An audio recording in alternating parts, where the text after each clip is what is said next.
Nobody warned me that feeding my family will require so much decision making, not cooking, decision making every single day.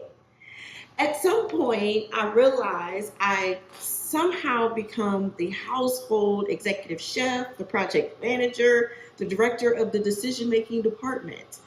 And I was tired.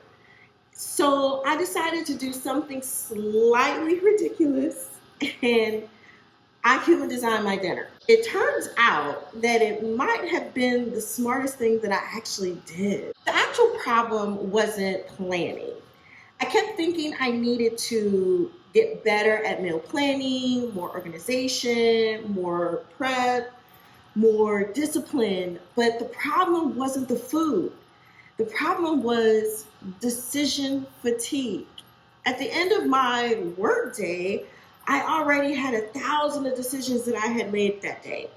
And what needs to happen after work, and who needs and what needs to be remembered, what didn't get done. It's like all the things that are happening all at once.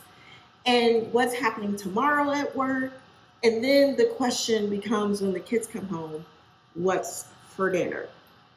Suddenly I would move to like the beach and I would be where nobody wanted me. That's what I wanted. But the problem wasn't that I couldn't figure out what was for dinner. It's that I didn't want to figure out dinner anymore. So I know what you're thinking. How did you human design your dinner? Human design has been so helpful for me, and I just thought, let's try it. Let's see what happens. We know that human design is not a personality system. It is not a set of rules. It's not who we are supposed to be and how we're supposed to eat. It's not any of that. It's just looking at how individually and start asking, how do the individual parts work together? So what makes daily life easier for us now? It was looking at our different digestions, our energy patterns, the way we make decisions, how much variety someone needs versus someone else, who intends to eat who what. It was all these like little things that we could look at in order to understand what was the bigger picture. So our charts gave me something interesting to pay attention to. For example, the hubs does not operate around energy and food. Like he just can't. The kids have their own patterns. One wants things kind of lukewarm and wants the same things. One wants variety and the different flavors. So how do you put that together was the question. And so I started to just notice that traditional meal planning, it didn't take into account for how people were actually living or what people actually needed for their full digestion or full movement in life to go. And that's, I think, when the light bulb hit me. Maybe the problem wasn't that my family was bad at meal planning, because Lord knows we've tried. But maybe it was just that we weren't doing the meal plan that was actually designed for us. So I stopped trying to create a perfect meal plan or a perfect week. And this was, I think, the biggest shift that I made, because I don't need to cook seven different completely dinners each week. That's exhausting for me. And I didn't need to spend my entire Sunday afternoon prepping these 17,000 different containers either, because that doesn't work for us.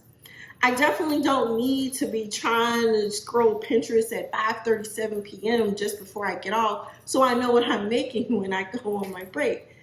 And the decision making around chicken, because we all know chicken's with everything.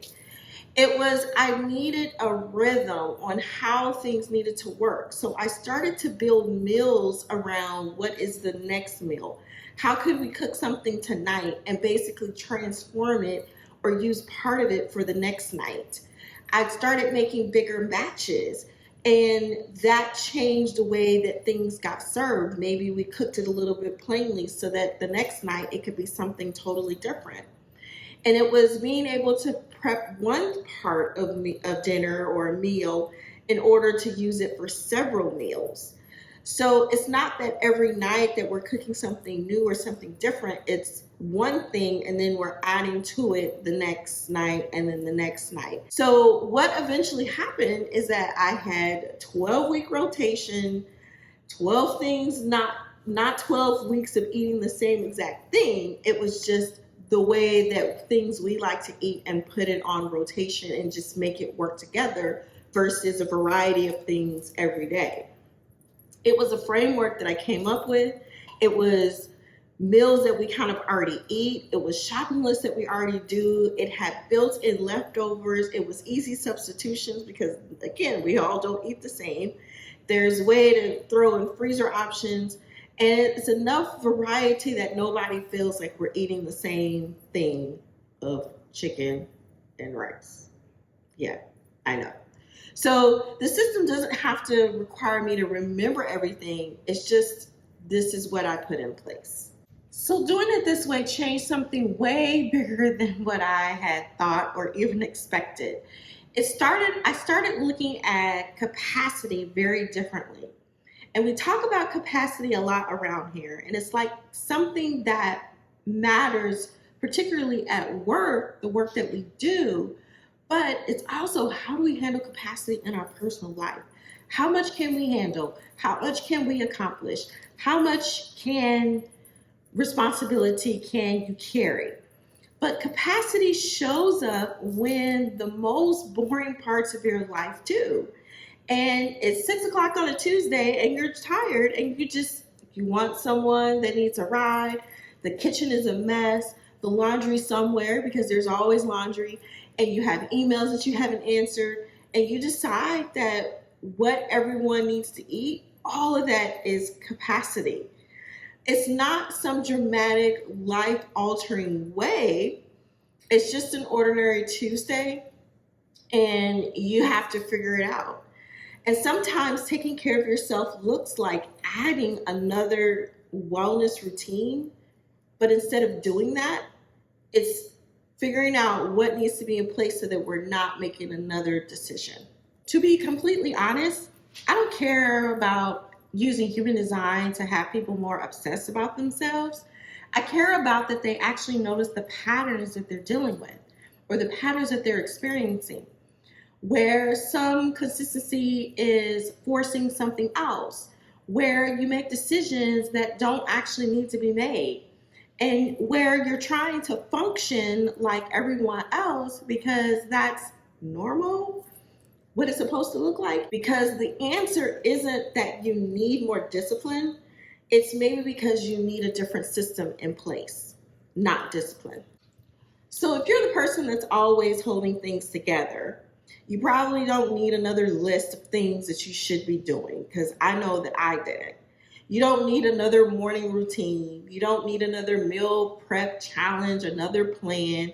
You don't need another person trying to tell you just to be more consistent, because you're probably already doing that.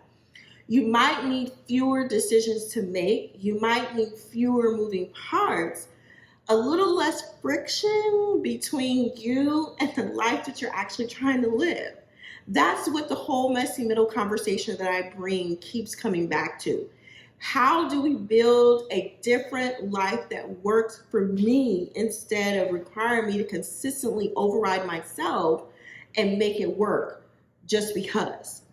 Apparently for me, that question started in the kitchen.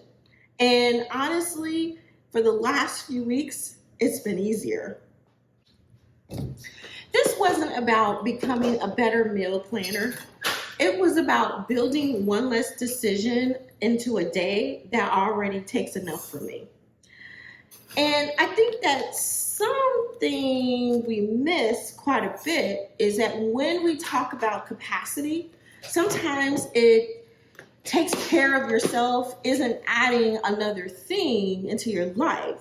Sometimes it's just figuring out to stop making extra decisions or forcing things or carrying more than you're supposed to.